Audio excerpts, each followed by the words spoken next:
Hello, हाय, नमस्ते और पहला उत्तराखंड। पहले थोड़ा नज़दीक आता हूँ, बताता हूँ कहानी। ये देखो, ये यहाँ से ऐसे आँख के ऊपर से बिल्कुल पीछे की तरफ, कान की तरफ को, और उसके बाद वहीं से नीचे को आया है ना। ऐसा लग रहा है कि ये अगर अलग होता तो क्या होता, चीख, गाल, ये ऐसे खुल के नीचे आ गया होता। और अभी तो चेहरा बढ़ गया है तो इसलिए ये साइड हो गया, वरना ये चेहरा जब बचपन में, थोड़ा सा इमेजिन करो कि छोटा सा चेहरा और उसके बाद ये खुल जाना, है ना। हाल ही में डॉक्टर्स डे गया है तो मैंने सोचा कुछ ऐसा एक चीज़ बताया जाए जिनको मैं हमेशा याद करता हूँ और अक्सर उनकी बातें भी कर लिया करते हैं। डॉक्टर डालाकोटी जी, डॉक्टर डालाकोटी सर, आपको आज भी बहुत बहुत धन्यवाद और हमेशा रहेगा। बहुत सारे किस्से हैं, बहुत सारी कहानियाँ हैं।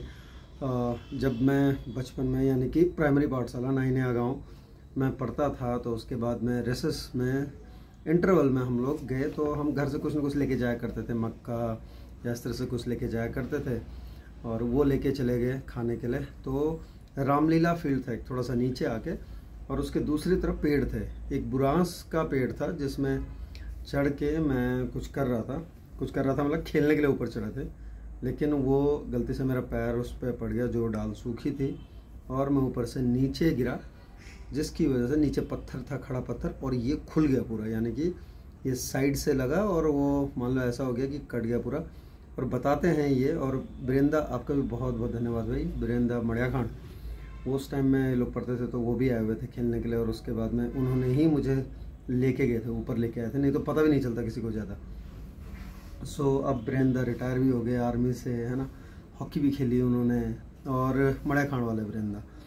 और थोड़ा बहुत वहाँ पर गलतफहमियाँ भी हुई थी कि सब बिरेंदा के ऊपर हो गया, क्योंकि मैं तो बेहोश पड़ा हूँ, मुझे तो पता नहीं है। सब बिरेंदा को डांटने लगे कि तूने धक्का दिया, जबकि ऐसा कुछ भी नहीं था। ऊपर की तरफ जा रहे थे तो मेरा ही पैर पड़ा था उसमें, तो जो भी हुआ, और ये खुल के पूरा नीचे आ गया। बताते हैं कि उस टाइम में जब ऐसा हुआ था तो ये पूरा नीचे आया हुआ था, और उसके बाद यहाँ से अगर साइड से कोई देखे तो आई बॉल जो है वो दिख रही थी। मतलब इतनी खतरनाक चोट, क्योंकि खड़े पत्थर थे, और खड़े पत्थर में गिरने के बाद वहाँ से वो, अब इलाज, है ना, इलाज के लिए ब्लड इतना निकल रहा था कि अगर लेके जाते तो वहाँ से हल्द्वानी बहुत दूर है, 116-17, और पहले तो गाड़ियाँ भी नहीं थी।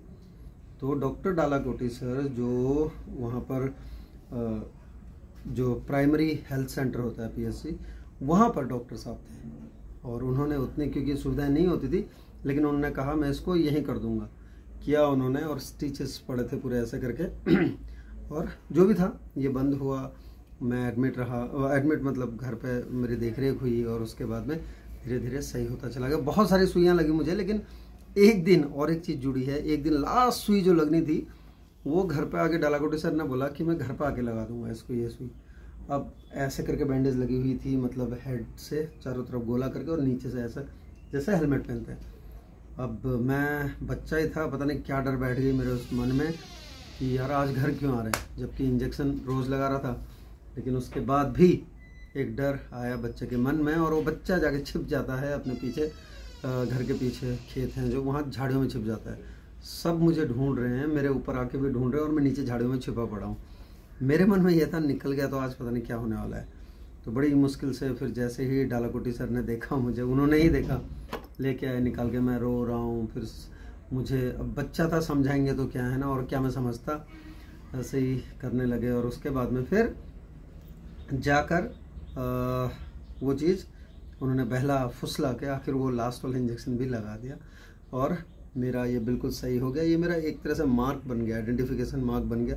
जब मैं इंडियन एयरफोर्स में गया तो मुझे बोला कि प्लास्टिक सर्जरी करवा लो, क्योंकि हमारा वहीं पे था, तो बैंगलोर जब पोस्टेड था, तो मैंने मना किया। मैंने बोला नहीं, ये तो मेरा एक तरह से आइडेंटिफिकेशन मार्क है, और बचपन से लेके आज तक जितना जितना फेस बढ़ा वो मार्क भी बढ़ता चला गया। But thank you doctor Dalakoti sir, बहुत बहुत धन्यवाद आपका। और वीरेंदा, थैंक यू।